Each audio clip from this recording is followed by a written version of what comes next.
성경은 우리가 진리를 바르게 이해할 수 있도록 여러 가지 비유를 통해서 말씀을 합니다. 예를 들어서 하나님 말씀을 비유적으로 양식이다, 또 빛이다, 또 검이다, 뭐 떡이다, 생수다 이렇게 표현하거든요. 하나님 말씀을 떡으로 표현하는 이유는 우리가 매일 먹는 음식처럼 하나님 말씀이 우리의 양식이 되기 때문입니다. 하나님 말씀을 생수라고 하는 이유는 우리가 목마르면 살 수 없잖아요.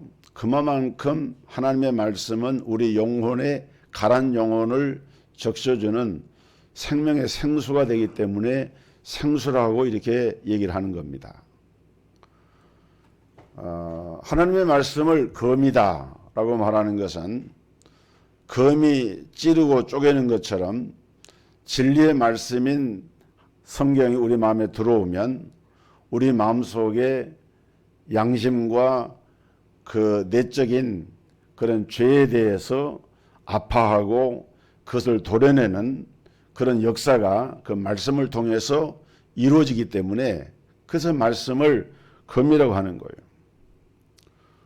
또 시편에 보면은 말씀을 정금, 순금이다 그랬는데 그건 그만큼 정금이라고 하는 것이 귀하고 값이 많이 나가지 않습니까? 하나님 말씀이 그렇게 귀하고 그렇게 가치가 있는 것이 하나님 말씀이다라고 하는 것을 비유로 얘기를 한 것입니다. 우리 인간에 대해서도 인간을 비유적으로 여러 가지로 표현했는데 오늘 본문에는 인간을 그릇으로 이렇게 비유적으로 표현을 하셨어요. 사람은 그릇과 같아요. 그래서 사람은 자기라고 하는 자기 존재에 대해서 자기의 그 삶에 대한 그 주인이 의식을 가지고 살아가는데 그 삶의 주인이 누구냐 하는 것이 굉장히 중요합니다. 예를 들어서 자기가 자기의 주인인 사람이 있습니다. 좋은 말로는 자주성, 자기 자자 주인 주자 자주성, 자주성이라고 하는 말은 어떤 일이나 이런 것을 자기가 주도적으로 이렇게 판단하고 결정하고 행하는 그런 사람을 그 자주성이 있다. 국방도 자주국방 이런 거 의존하지 않는 거 그게 좋은 말인데 그러나 우리가 영적으로 볼 때에 과연 우리 인생이라고 하는 것이 자기가 자기 마음대로 주관하고 그렇게 할 수 있는 것인가? 그렇지 않습니다. 구약의 잠언 16장 9절에 보면은 사람이 마음으로 자기의 길을 계획할지라도 그 걸음을 인도하시는 이는 여호와시니라 그랬어요. 사람이 자기 마음대로 결정한 대로 자기 뜻대로 다 할 수 있다고 하면은 얼마나 좋겠습니까? 그런데 실제로는 우리 삶이라고 하는 것은 하나님이 인도를 하시는 거예요. 그런데 자기가 자기의 주인인 것처럼 생각을 하면서 사는 사람들은 하나님의 경고나 하나님의 말씀에는 귀를 기울이려고 하질 않아요. 대개 이런 사람들이 하나님의 택함 받은 사람 가운데 자기를 자기 주인으로 삼고 살아가는 사람들이 있다고 하면은 이런 사람들은 삶에 고난이 굉장히 많이 옵니다. 왜? 그 깨어져야 되니까. 이 부분을 깨뜨리지 않으면은 하나님의 구원 계획 가운데 인도받는 삶을 살기 어려우니까 대개 이런 사람들은 자기 고집이 세고 예수 안 믿는 건 아닙니다. 예수 믿으면서도 환난이 많고 시련이 많고 그런 것들을 많이 경험을 하게 되는데 이것이 바로 고집스럽게 자기 자아를 깨뜨리지 못한 사람들, 자기 중심적인 사람들에게 나타나는 그런 현상입니다. 또 그런가 하면은 마귀가 주인인 사람이 있어요. 아까 여기 우리가 하나님 떠난 인간은 마귀의 자녀라 그랬잖아요. 그건 뭔가 하면은 마귀가 주인이 되어 있는 거예요. 이 마귀의 손에 잡혀가지고 이 사람은 마귀가 이끄는 대로 끌려가는 그런 삶을 살아갑니다. 아주 불행한 사람이죠. 이 사람은 대체적으로 하나님을 대적을 하고 이런 사람은 결과적으로는 마귀와 함께 영원한 멸망을 당하게 됩니다. 마태복음 25장 41절에 왼편의 무대를 향해서 예수님 말씀했죠. 마귀와 그의 사자들을 위하여 예비된 영영한 불못에 들어가라. 마귀가 주인인 사람은 마귀 종로를 하고 살다가 불행하게 살다가 결국은 지옥의 형벌로 영원한 심판 가운데 들어가게 되는 것입니다. 그런가 하면은 하나님이 주인인 사람이 있습니다. 우리 성도들은 내 삶이 내가 주인도 아니고 마귀가 주인도 아니고 하나님이 주인이 되셔야 돼요. 왜? 하나님이 창조시니까. 창조주 되시는 하나님이 우리의 주인이 되시고 구원주 되시는 우리 주님이 주인이 되실 때 그럴 때 우리의 삶이 가치가 있고 보람이 있는 그런 복된 인생을 살 수가 있게 됩니다. 중요한 것은 사람은 주인이 없는 인생은 없다. 자기가 주인이든지 마귀가 주인이든지 하나님이 주인이든지 그 중에 하나인데 저와 여러분은 하나님이 주인이십니다. 그래서 복된 인생이 된 거예요.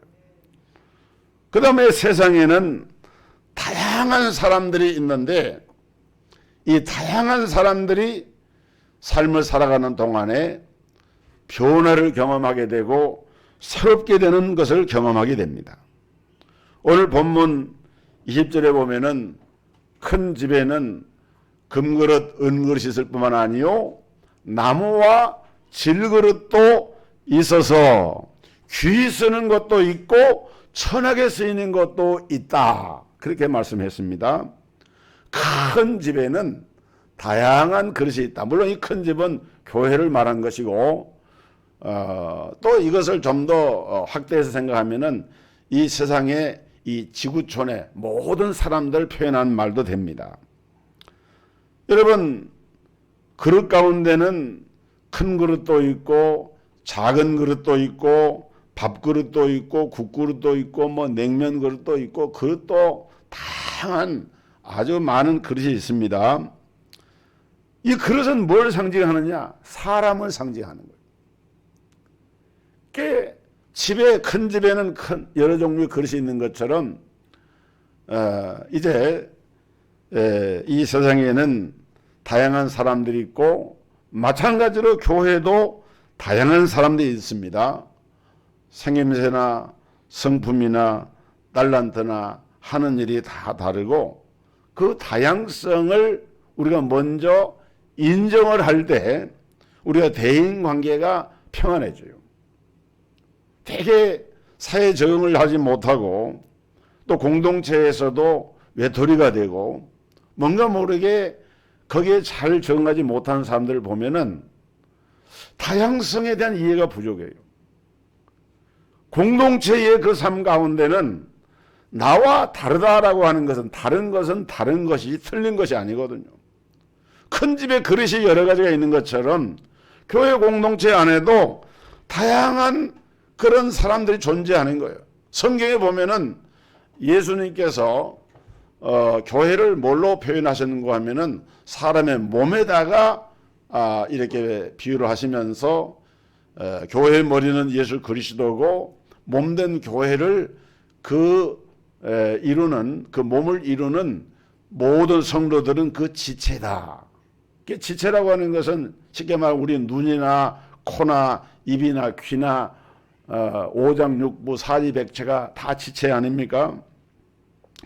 눈이 얼마나 중요합니까? 그러나 다 눈일 수는 없는 거예요. 눈이 앞에도 붙어 있고 뭐 옆에도 붙어 있고 뒤에도 붙어 있고 그런다고 하면 상상을 해보세요. 그러면 공부하는 수험생이 다른 사람 컨닝할 때 좋겠죠.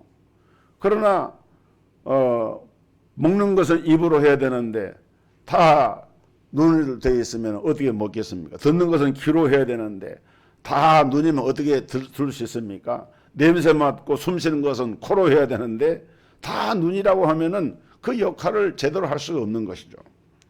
그래서 하나님은 이 사람을 아주 다양하게 만드셨는데 먼저 우리는 이 다양성을 인정해야 대인관계가 편안해진다는 거예요.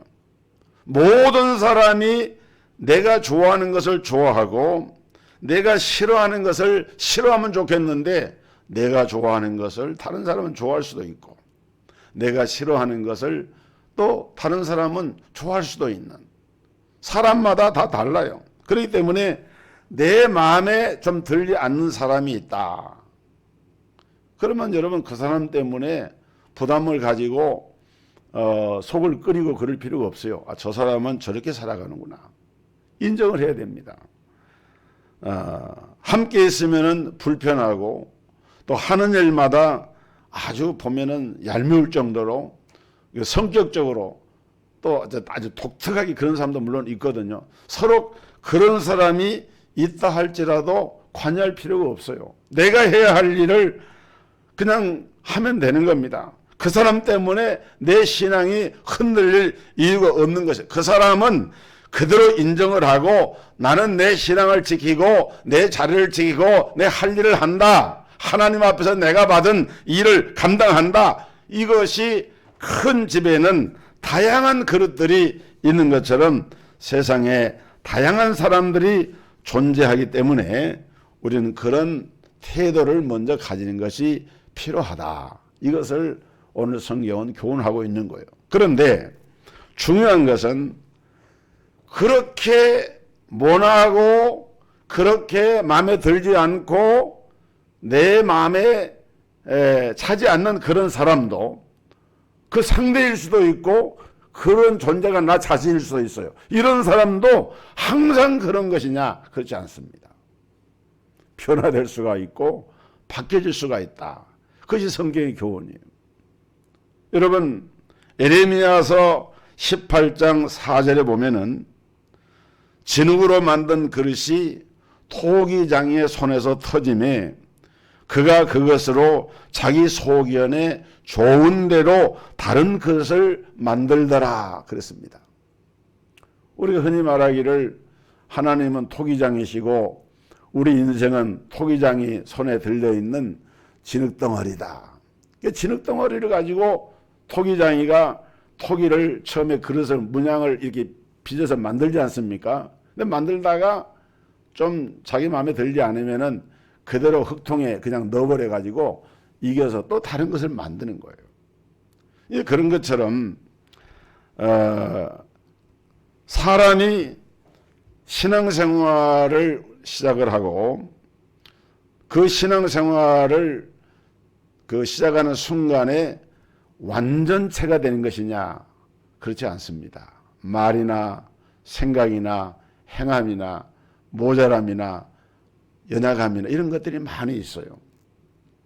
그럴 때 하나님께서 고린도후서 5장 17절에 보니까 그런즉 누구든지 그리스도 안에 있으면 새로운 피조물이라.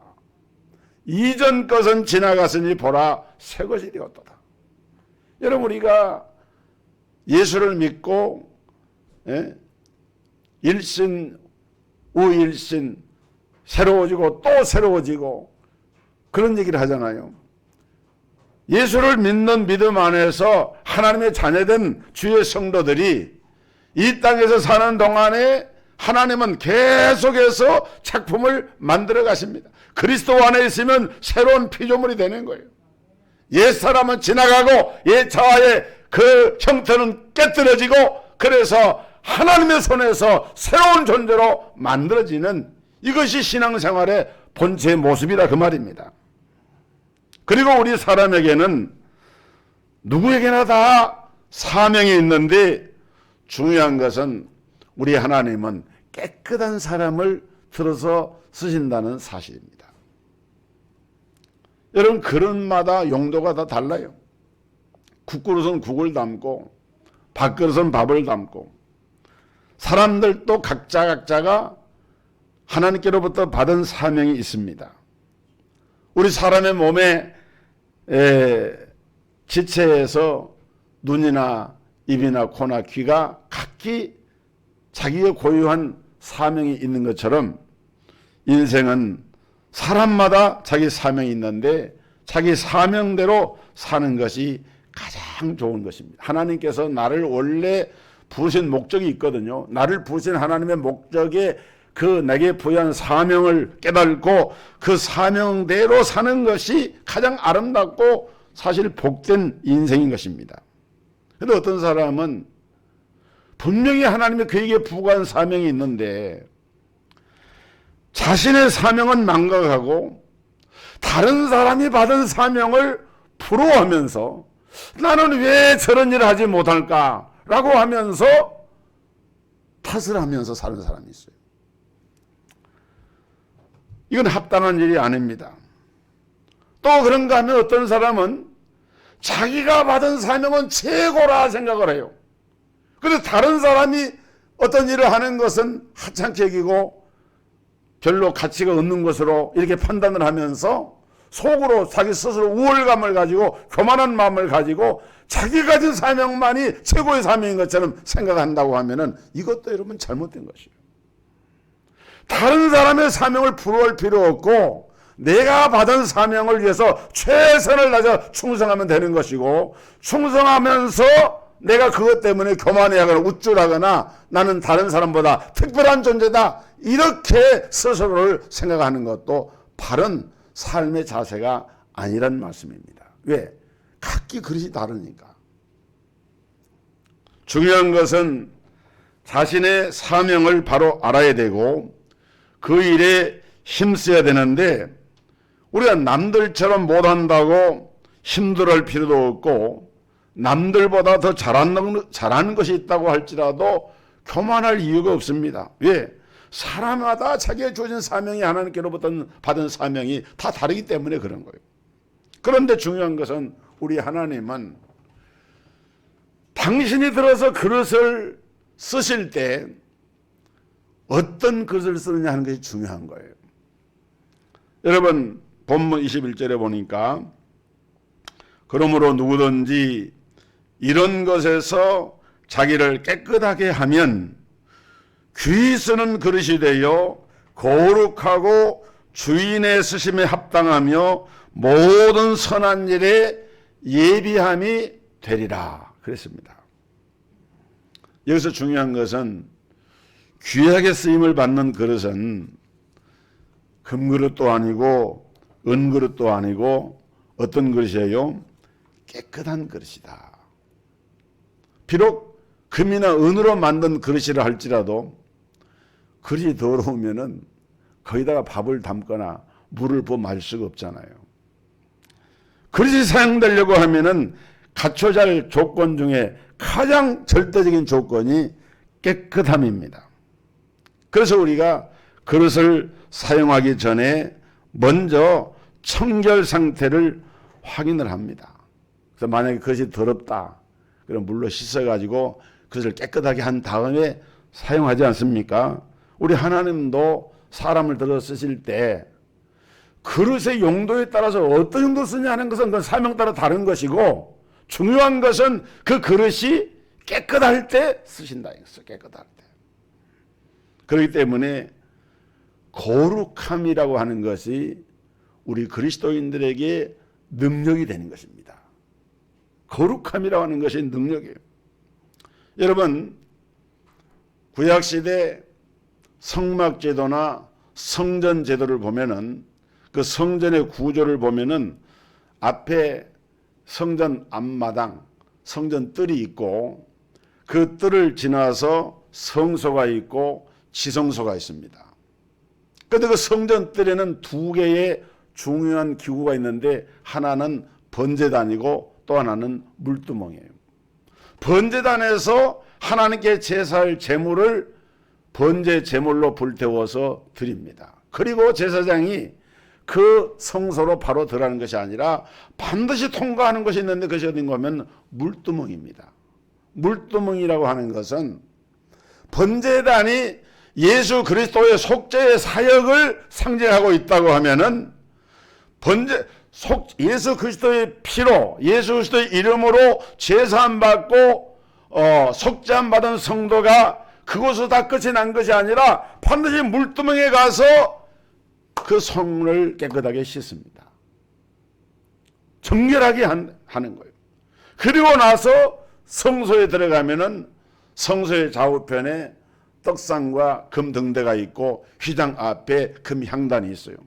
그러면은 그 떡상에 떡을 진설하고 그리고 금 등대에 불을 켜고 불을 점검을 하고 그 뭐라는 거 하면은 구속함 받은 성도가 세상의 등대처럼 빛을 발하게 되고 또 세상에 많은 사람들에게 생명의 말씀을 선포하는 그 떡상의 떡처럼 하나님의 말씀의 생명의 양식을 공급하는 사명을 감당하게 되고 그 다음에 금양단에 가서 하나님께 향을 피워서 기도의 향을 드리는 것처럼 하나님 앞에 기도자로서의 준비가 갖춰진 것을 의미하는 거예요. 그리고 제사장은 거기까지 사기 맞춰지만은 대제사장은 매년 7월 15일 대속죄이 되면은 휘장을 이제 열고 들어가서 하나님의 임재의 처소인 지성소에 가서 하나님의 임재를 체험을 하고 모든 백성들의 그 죄가 사해진 것을 선포하게 되는데 그 일을 이루신 것이 예수님이 십자가상에서 죽으실 때 성소의장이 갈라지고 내가 다 이루었다 선언하신 사건으로 성취가 되어졌습니다. 여기서 중요한 것은 하나님의 임재에 들어가려고 하면은 반드시 깨끗함을 받아야 된다. 사람은 하나님의 도우심을 받아야만 인생을 승리할 수가 있는 거예요.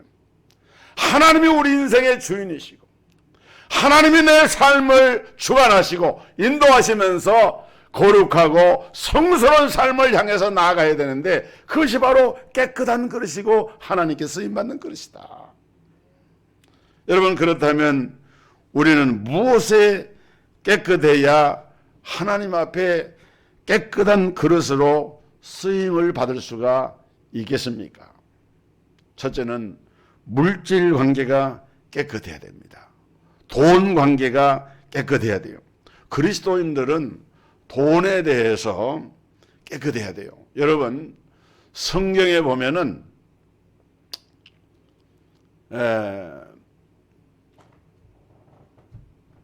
그 아간 같은 사람은 여리고 성에서 성을 함락하고 나올 때 외투 몇 벌과 이런 보물을 갖다가 자기 장막에 숨겨뒀다가 나중에 아이성 전투에서 크게 실패를 하고 여러 사람이 죽음을 당하고 그 나중에 이제 제비를 뽑아서 아간이 거기에 드러나지 않습니까? 그 아간이 돌무더기에 죽었어요. 재물 문제를 하나님이 엄격히 본 거예요. 아나니아 삽비라도 하나님 앞에 성전에서 밭의 값의 일부를 감춰두었다가 성령을 속인 베드로를 속인 그 죄로 인해서 부부가 시간을 차이는 있었지만 거의 같은 날 죽음을 당했어요. 여러분, 게하시를 보세요. 게하시가 자기 주인을 선지자를 동행을 하면서 그 아람 나라 군대장관 나아만이 와가지고 이제 살해를 하려고 했지만은 선지자는 다 거절했는데 뒤쫓아가서 우리 주인님이 이걸 좀 달라네요. 그러고는 거기 가서 그걸 받아가지고 그랬다가 문둥이가 되고 말았어요. 이 재물이라고 하는 것은, 돈이라고 하는 것은 우리 신앙과 우리 양심에 우리 신앙을 무너뜨리고 우리 양심을 무디게 하는 범죄 행위가 됩니다. 그래서 성경에 보면은 물질을 굉장히 하나님께서는 물질의 용도라고 하는 것이 중요하지만은 잘못 사용하면은 물질이 독이 되는 거예요. 유다가 왜 망하고 자결을 했습니까? 은삼십의 탐심을 가지고 그걸 탐하다가 결국 우리가 깨끗하게 된다라고 하는 그릇이, 깨끗한 것은 어떤 그릇이냐? 물질이 깨끗한 것이 물질이 깨끗. 두 번째는 성적 깨끗함입니다. 요즘은 마귀가 음란으로 많이 역사하는 이런 시대가 되어서 마귀가 성윤리를 무너뜨리고 있습니다. 정치 지도자들이 동성애를 합법화 시키려고 하는 그런 시대이고, 목사들 가운데서도 그쪽에 손을 들어주는 사람이 있어요. 제가 이번에 보니까 감리교 연회에서, 감리교는 장로교 좀 다르긴 합니다만은, 그래도 어쨌든 복음주의 교회가 감리교회인데, 그 한 목사가 동성애를 옹호하는 목사예요. 그래서 연회에서 목사 안수식을 하는데, 이제 신학을 공부하고 전도사가 이제 목사가 되기 위해서 임시식을 하는데, 거기 그 감독에는 감독이 그 행사를 주관하는데, 감독이 기도하고 안수식을 거행하는데, 이제 보좌하는 역할로 이 안수받는 분이 그 목사님을 요청을 해서 거기다 같이 참여했는데, 그것이 그 연회에서 문제가 돼가지고, 그렇지 않아도 그 연회에서 그것을 이제 그 책벌을 하기 위해서 지금 재판에 이렇게 회부되어 있는 그런 상태인데, 그런 사람이 거기서 안수하는 것에 대해서 감리교가 일부 보수주의도 있지만은 자유주의적인 분도 많이 있거든요. 그런 자유주의적인 견해가 있지만은 그래도 감리교 안에서도 살아있는 이런 목회자들이 그런 사람 그대로 두면 안 된다 해가지고 이제 강력하게 제지를 해가지고 이 하는 그런 기사를 제가 이번에 이렇게 읽어봤어요. 뭘 얘기하느냐? 오늘날 이 사랑이라고 하는 미명하에 음란을 로맨스로 꾸미고 있는 시대. 오늘 그렇지만 우리 그리스도인들은 성적으로 깨끗해야 됩니다. 초대교회가 로마 제국을 무너뜨린, 로마 제국이 결국은 기독교에 의해서 로마 제국이 무너졌잖아요. 근데 어떤 제가 책에 읽어보니까 당시 그 로마 제국을 무너뜨린 이유가 그리스도인들의 성적인 깨끗함 때문에 로마 제국이 무너졌다. 그런 견해가 있어요. 왜 그런가 하면은 그 당시 로마는 막 팽창일로 있었습니다. 막 정복을 하고 로마 군대가 가는 곳마다 길을 꽂고, 그리고 이제 그 정복하고 돌아온 장군과 그 군인들은 막 연도에서 시민들이 환영을 하고, 그리고 그들에게 거기에서 보물도 가지고 하니까 돈도 주고 하면서 이렇게 하지 않겠습니까? 근데 그걸 가지고 사치, 방탕, 그리고 많은 그 성적인 이런 범죄들이 일어나서 성적인 문란이 극도에 달해가지고 성병이 막 만연하고 막 이렇게 된 거예요. 그래서 로마의 군인들이 그래도 좀 양식이 있고 그 이런 사람들은, 그리스도인 처녀들은 성적으로 깨끗하고 바른 사람들이니까 그들과 결혼한 것이 대로망이었다 그래요. 그래서 정말 그리스도인 처녀들과 결혼해가지고 그 결혼한 그 자기 아내의 말을 듣고 자기 생활을 정돈하고 바르게 하고, 이런 사람들이 로마 군대와 정부와 조직의 중요한 위치에 들어가면서 점차 이들이 그리스도인화되면서 로마 제국이라는 거대한 제국을 그리스도화시키는 그런 역사가 일어났다는 거예요. 오늘날 우리 크리스찬들이, 그리스도인들이 세상 사람들보다도 성적으로 정말 성경이 가르치고 있는 그런 깨끗함을 가지고 있는가라고 질문했을 때 과연 그렇다라고 답할 수 있는지. 하나님께서는 깨끗한 그릇을 들어 쓰시기를 원하시는 거예요. 또 한 가지, 이 깨끗함은 우리의 마음이 깨끗해야 됩니다. 마음이 청결한 사람이 하나님을 본다. 마음이 청결이야. 마음이 복잡한 사람이 있어요. 온갖 세상 것으로 구겨진 사람이 있어요. 우리 예수 믿는 사람들이 너희는 무릇 지킬 만한 것보다 더욱 내 마음을 지키라. 생명의 근원이 위에서 남이니라. 여러분의 마음을 지키지 못하면은 그 마음을 마귀가 통로를 삼고 들락날락하면서 마귀가 우리 마음에 들어오면 뭐 하겠습니까? 요한복음 13장에 보면은 예수를 팔려는 마음을 마귀가 유다에게 심어줬다 그랬어요. 예수 팔아먹고 예수 부인하고 십자가의 죽음과 부활의 그 생명의 이 복음보다도 이 세속적인 것에 더 그것을 가치를 두고 그것을 구하고 찾는 그와 같은 가치관을 가지고 살아가는 그런 사람들이 어떻게 그 마음이 하나님 앞에 정결한 신부 같은 그런 마음으로 들 수가 있겠어요? 여러분, 작은 죄도 물리치시고 지극히 작은 죄라도 범하면 바로 하나님께 죄를 자백하고 예수님의 피로 씻음을 받고, 그래서 하나님이 보실 때에 깨끗한 그런 그릇들이 되기를 주의 이름으로 축복합니다. 그래야 하나님들을 쓰신다.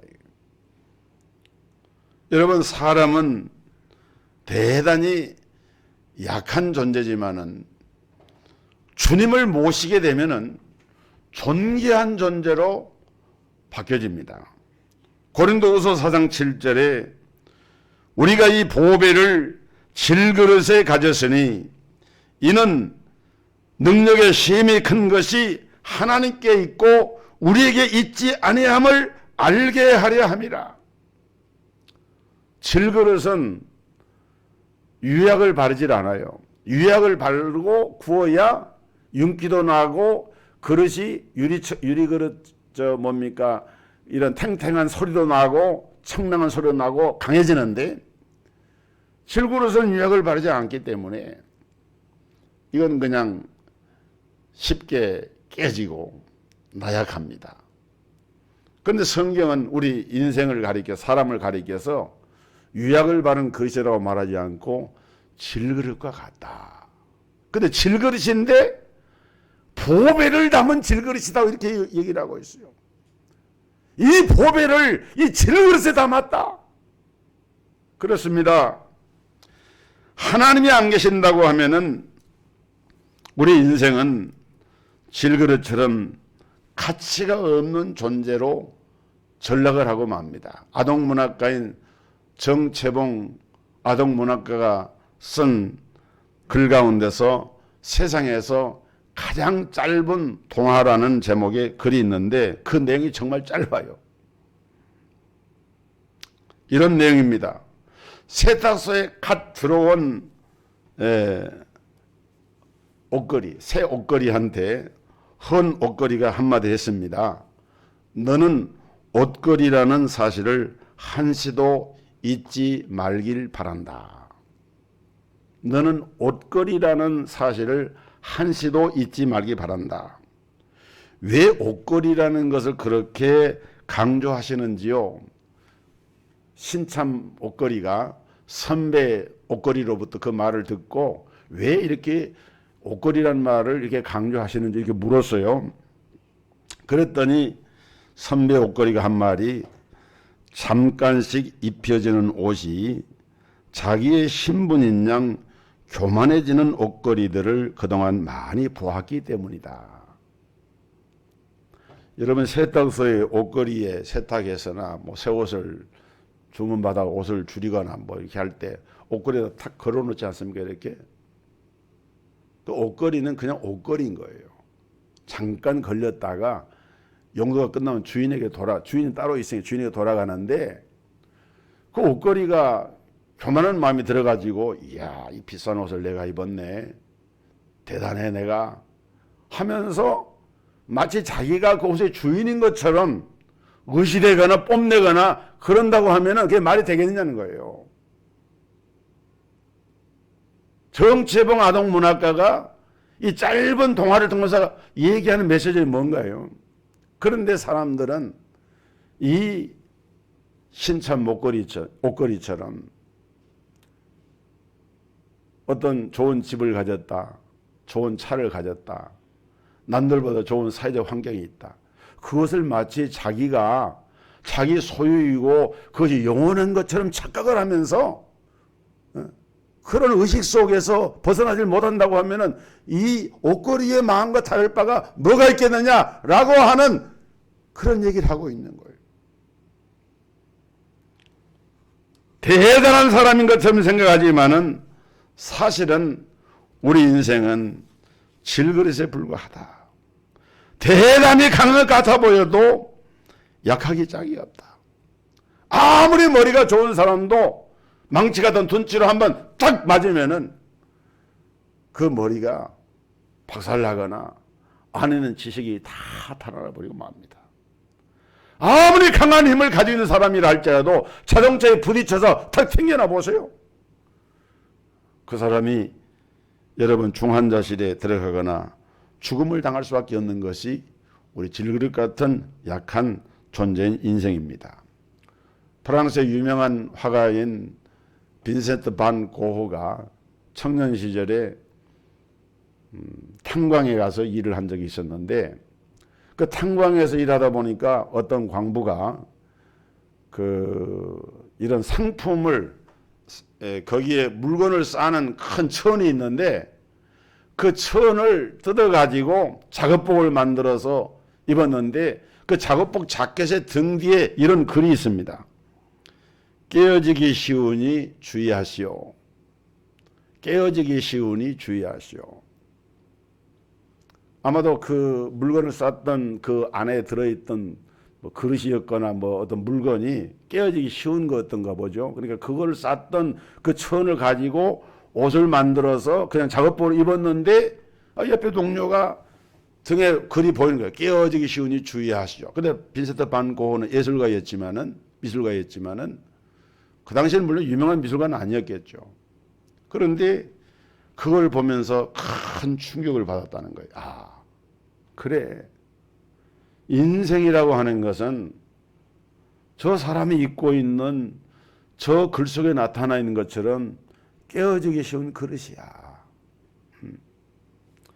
인생이란 언제 어디서 깨어질지 알 수 없는 연약한 질것이기 때문에 하나님 앞에서 겸손해야 된다. 겸손해야 된다. 겸손이 뭡니까? 자신의 약함, 자신의 악함, 자신의 미련함, 자신의 불의함, 자신의 가난함, 연약함을 인정하고 전지전능하신 하나님을 의지하고 사는 것이 그것이 겸손 아니겠어요? 여러분, 우리는 약합니다. 그러나 우리 주님은 강하십니다. 그리고 자기를 의지하는 자들에게 하나님은 엄청난 백그라운드가 되어주시고 힘이 되어주시요. 사람은 약하지만 주님을 모시게 되면은 더 이상 약한 존재가 아니라 존귀한 존재가 됩니다. 그 내용물이 중요합니다. 신앙생활은 질그릇에다가 보화를 담는 것과 같아요. 아까 말한 우리가 이 보배를 질그릇에 가졌으니 이 보배가 누굽니까? 예수 그리스도예요. 예수 그리스도라고 하는 이 보배, 가치 없는 질그릇에다가 이 보배를 담으면은 이 보배의 가치로 인하여서 그 그릇의 가치가 달라집니다. 주님은 이 세상 어떤 것보다 더 가치가 있는 필요할 데 없는 소중한 가치, 주 예수보다 더 귀한 것은 없네. 우리가 찬양하는 노래말처럼 우리는 그런 그리스도를 모시고 있는 비록 질그릇이지만은 그런 소중한, 그런 귀중한 인생인 것입니다.